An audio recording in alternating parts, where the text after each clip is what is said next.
Assalamualaikum warahmatullahi wabarakatuh. Perkenalkan, nama saya Yusridawati dengan nomor pokok mahasiswa 240610403006, Program Studi Bimbingan dan Konseling Fakultas Keguruan dan Ilmu Pendidikan Universitas Syekh Kuala.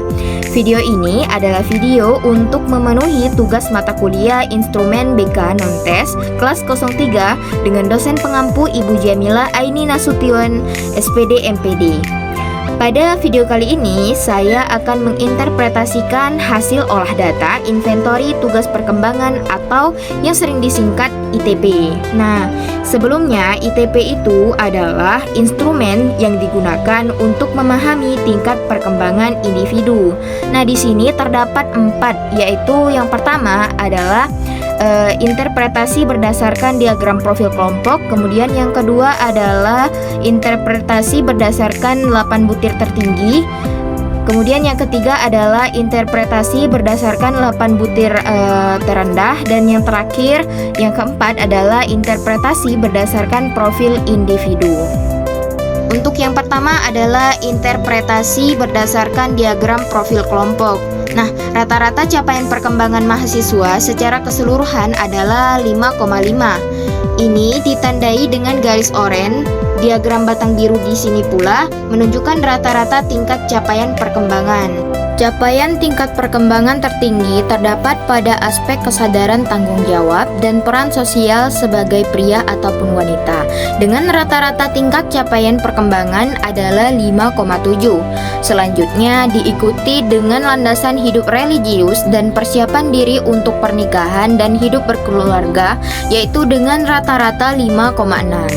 Artinya, di sini perkembangan mahasiswa sudah optimal pada aspek kesadaran tanggung jawab, peran sosial sebagai pria atau wanita, landasan hidup religius, dan persiapan diri untuk pernikahan dan hidup berkeluarga. Sedangkan aspek-aspek yang memerlukan pengoptimalan lebih lanjut berada pada aspek yang paling rendah, di nomor 4, yaitu kematangan intelektual. Itu adalah 5,3. Diikuti dengan kematangan berteman dengan teman sebaya, kemudian wawasan dan persiapan karir dan penerimaan diri dan pengembangannya dengan nilai rata-rata yaitu 5,5. Hal ini artinya aspek yang masih di bawah maupun tepat pada rata-rata nilai tingkat secara keseluruhan 5,5 masih memerlukan perhatian agar mampu untuk berkembang secara optimal. Kemudian yang kedua adalah interpretasi berdasarkan 8 butir tertinggi. Rata-rata tingkat capaian perkembangan mahasiswa di sini adalah 5,5 sesuai dengan garis oranye, sedangkan nilai capaian perkembangan akhir di sini ditandai dengan diagram batang berwarna biru. Nah, butir pertama yaitu landasan hidup religius memiliki nilai tertinggi yaitu 6,6. Diikuti dengan butir kedua yaitu kesadaran tanggung jawab 6,3 dengan nilai tingkat capaian perkembangan 8 butir tertinggi di sini berkisar antara 6,0 hingga 6,6. Artinya, secara umum, banyak mahasiswa yang menunjukkan capaian yang baik dalam aspek perkembangan dengan nilai yang baik. Contohnya, seperti pada butir pertama yaitu landasan hidup religius. Hal ini menunjukkan bahwa landasan hidup religius sangat penting dan berpengaruh positif terhadap capaian perkembangan.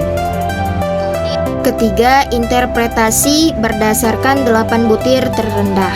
Nah, rata-rata tingkat pencapaian perkembangan mahasiswa adalah 5,5, ditandai dengan warna oranye, sedangkan nilai tingkat capaian akhir perkembangan ditandai dengan diagram batang berwarna biru.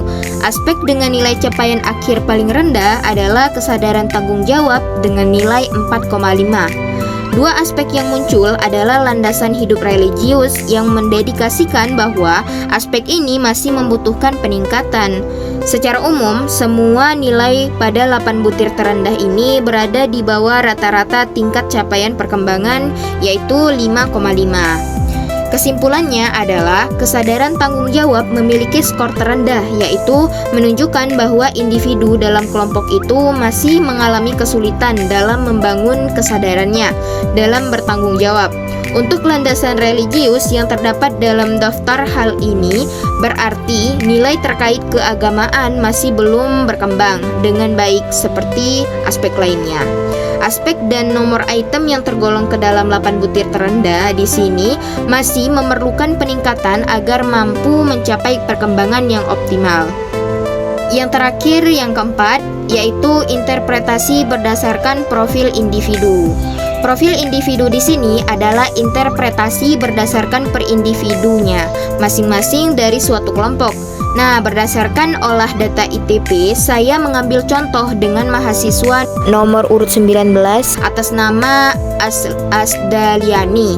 Nah, rata-rata tingkat pencapaian perkembangan ditandai dengan garis berwarna oranye dengan nilai 5,6 dan tingkat capaian perkembangan di sini ditandai diagram batang berwarna biru. Nah, mahasiswa atas nama Asdaliani di sini memiliki perkembangan yang optimal atau yang tertinggi pada aspek kematangan perilaku etis dengan tingkat capaian perkembangan 6,2. Selanjutnya diikuti dengan peran sebagai pria ataupun wanita. Sedangkan pada mahasiswa ini aspek yang memerlukan perkembangan lebih lanjut adalah kematangan intelektual dengan nilai 5,2 dan kematangan hubungan dengan teman sebaya dengan nilai 5,3. Aspek ini dikategorikan ke dalam aspek terendah yang memerlukan pengoptimalan perkembangan. Selanjutnya, landasan hidup religius, kematangan emosional, dan persiapan diri untuk menikah dan berkeluarga juga masih memerlukan pengoptimalan perkembangan dengan tingkat capaian yaitu 5,7. Dan yang terakhir, landasan perilaku etis, kesadaran tanggung jawab, penerimaan diri dan perkembangannya, serta wawasan persiapan karir dengan nilai perkembangan 5,5 juga masih memerlukan perkembangan atau pengoptimalan lebih lanjut agar perkembangan pada mahasiswa ini dapat menjadi lebih optimal. Demikian video interpretasi beserta hasil inventory tugas perkembangan. Apabila ada kesalahan dari saya memohon maaf karena di sini saya pun masih belajar. Saya tutup dengan wabillahi taufik wal hidayah. Wassalamualaikum warahmatullahi wabarakatuh.